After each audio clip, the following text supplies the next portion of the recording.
Don't worry, I'm not going to wear that the whole time. But thanks for having me here, CUHK. Okay, breathing normally. So now I would like to start asking you some questions. How many of you have teams, or literally?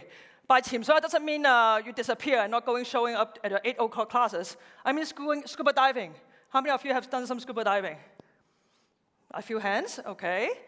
Now, how many of you have snorkeled in the ocean? Okay. Now, how many of you, this should be an easier question, have watched this? Finding Nemo and Finding Dory. Good, good. So it seems like quite a lot of you haven't dived or snorkeled before. So now, let's imagine you are a 9-year-old boy born with autism, or you are a survivor of the post-traumatic stress disorder of the 2004 Indonesian tsunami. How would you overcome your fear and discover your capabilities? For me, scuba diving is a big part of my life. It helped me to discover who I am. For me, the ocean is much more than finding Nemo, but a discovery of who I am. So today, I'm going to share with you the 3 Ds in my life. They are discovery, diversity, and being different. Now, I'll start with the first D. That's me, yeah. So growing up, I was a bit confused and lonely, and partly because I found out that I was queer when I was very young. I also went to an elite girls' school, which some of you might know, but I felt I didn't fit in. So instead of going to tutorial classes after school, I would spend a lot of time collecting Dragon Ball cards or building Gundam models. I was very torn. And like everybody else, I struggled with the pressure of studies. But I did find time for music. Music is a big type of my life. And since 15, scuba diving, which is not considered a normal hobby back in my days. Most of my classmates aspire to study law or medicine, but I was determined to study marine biology. I was very torn. I feel I didn't fit in. I feel I was abnormal. So what is normal? Does that mean that IDAHOT 5件事, that doing the 5 things in college? For those of you who are unfamiliar with the term, that means studying, doing part-time, living in a hostel, joining a committee, or having a relationship. I know some of you might have done some of them. I did do pretty well in my studies. However, deep inside, I'm still torn with the question of who I am. Who I am can be a difficult question to answer, but diving helped me to discover that question. Who I am is a question that we all need to answer at some point in our life, especially in moments of crisis. Crisis from work, relationship, or aging. It wasn't until I went to US that I studied marine biology and more scuba diving that I realized the huge diversity of marine life. Fish can be hermaphrodites, corals can have mass orgies, and they can reproduce asexually, or they can hybridize and mate. This is my porn. That's what I watched when I was in college. I was so absorbed that while most of my college friends, when they were drunk, they would tell sex jokes, I would often tell sex jokes on corals. Yeah, it's pretty nerdy, I know, but I have a lot of drunken coral jokes, so you can get me drunk and we'll talk about that. Yeah, but seriously, the huge diversity of marine life made me realize that there's no need to conform. We are all unique. And similarly, the diversity in humankind contributes to a viable, healthy ecosystem. The second and third D of my lives are not limited to my study. I was a resident advisor in the international student dorm there. It kind of looked like a gap picture, right?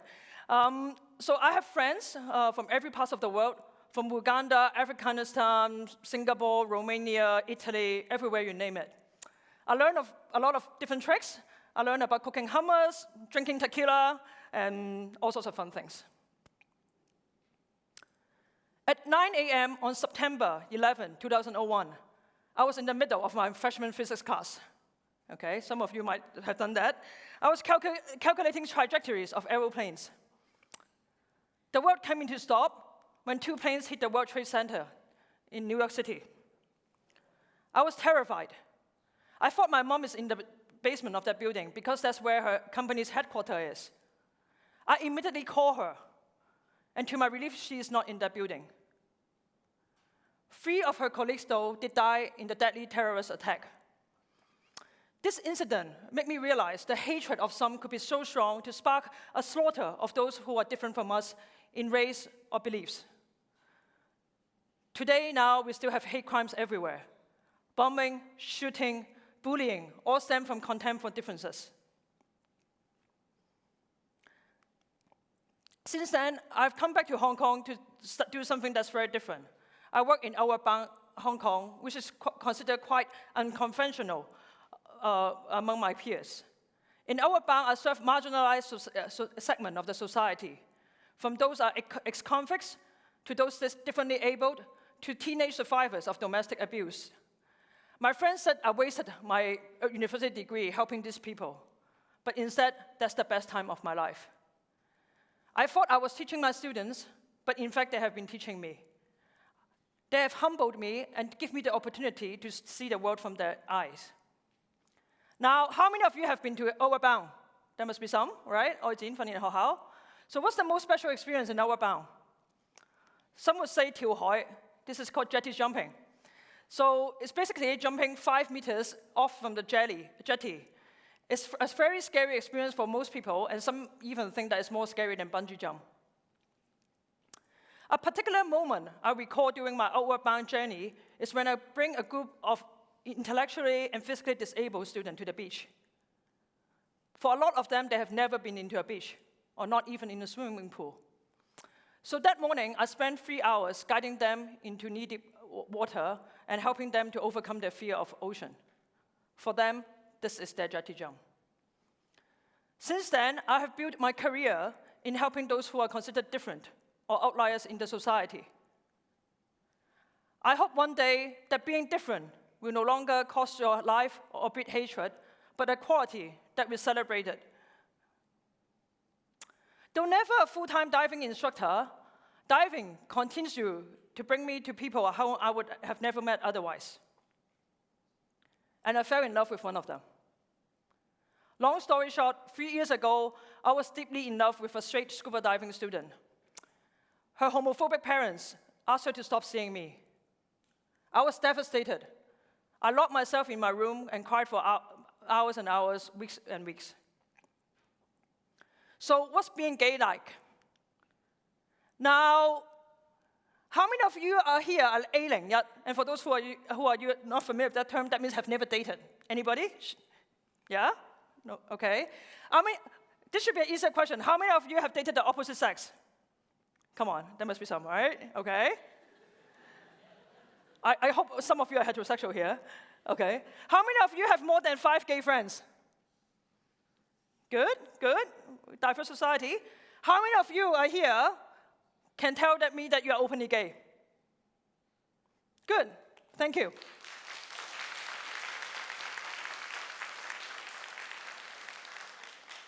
Being gay for you millennials might not be a very big thing. However, being gay can be a big issue for a lot of people. Homophobia does kills. Sexual minorities everywhere continue to suffer on a day-to-day basis. Similarly, those of different race, religion can also suffer in many, many ways. After that painful breakup, I decided to use my knowledge in the community to curate the first LGBT tour in Asia. You may say, hey, this is just another tour going to gay sauna and gay bar. What's so special about it? But for many people, it means many things to them. I've had straight couples come to me and they said they've never been to a gay bar and want to learn more about the community. I have tourists who want to learn more about the scene. I have a 16-year-old high school student who said she doesn't receive enough sex education in schools, or educators or professors who want to learn more about the community to know how to help their queer students. For them, the tour is a way for them to venture into queer culture. And for them, they might want to think about whether they are really gay or whether they should come out to their family or friends. Being gay is a core identity to a lot of queer people, and not being able to express themselves for who they are can be claustrophobic or very painful. Since then, I have done a lot of school talks and advocacy in educating people about gender diversity and sexual orientation.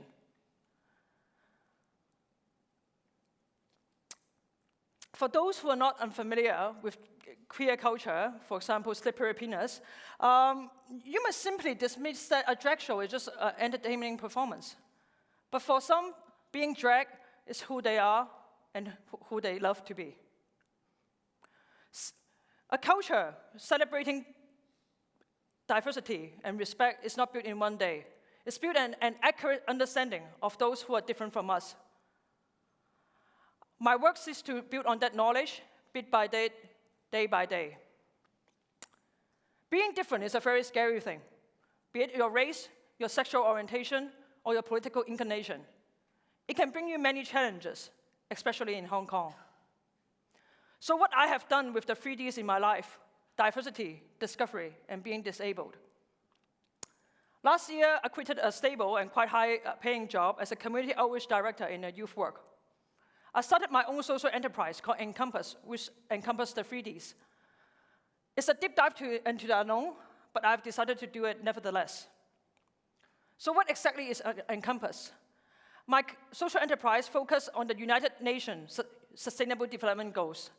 These are 17 goals that help us to build a more inclusive and sustainable society. Sustainability does not only mean environmental conservation, using less plastic bottle, or driving the newest Tesla. It also means building a socially inclusive and just society. My work in Encompass, the name Encompass, is trying to encompass the diversity of humankind and nature. I hope to raise awareness in sustainability through changing habits, values, and mindsets.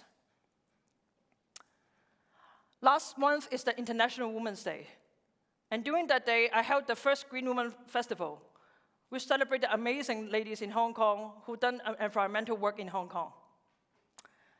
I have disabled dancers performing rainbow dance. I have genderqueer activist Xiu Feng teaching body combat. I have queer artists teaching arm jamming.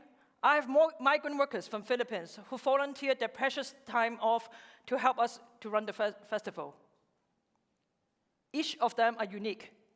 Each of them is just like the marine life, and they help to bring a more sustainable society. There's no need to put them into boxes, to think that they should be normal, like the rest of us. Instead of the traditional NGO approach of serving a particular minority, for example, doing education for ethnic minority, I've used Encompass Hong Kong to raise sustainability through an unconventional approach. For example, I would talk about responsible consumption and fair trade over drinking beer. I would also share some green tips over biodynamic wine. I've tried to make my happy hour very educational and not just getting drunk. I've also done green dating workshop, which I talk about green dating sex and vegan condoms. I've also talked about sustainable coffee while people are sipping their cup or different workshops. I hope that with a little bit of creativity and innovation, I can introduce sustainability to Hong Kong in a different way. Now, that's a lot about me. Let's talk about you. A lot of you here are current students. You might be anxious about your next job, your next internship. However, the world is fast replacing by artificial intelligence. Gone are the days when your TEDxCUHK degree will guarantee you a stable job, a nice apartment. The world is changing very fast, and it's very challenging. So I urge you to dive inside yourself, find out who you are, and what are you capable and contributing to the world. I hope you will find that niche in your ecosphere here, build your own Instagram brand. I hope you can be that octopus who represent Hong Kong in eSport, a clownfish that builds software for dementia, or you can be that Nemo fish to own your own startup. Be who you are and show your colors. This is a rainbow octopus that my students have drawn for me. It's rainbow. It shows many sides of me and all of you. Finding yourself can be a long and difficult journey, but I hope the 3Ds I share with you today, discovery, diversity, and being different, will bring you there. embrace the diversity among us, appreciate people who are different from us and in values, and most importantly, that you be different. In a society asking us to conform, to assimilate in local culture, to ask us to fit in, our differences, I believe, will bring beauty and strength. So don't try to be normal, be yourself. Thanks, CUHK, thanks for having me here, and thanks for being different. Thank you.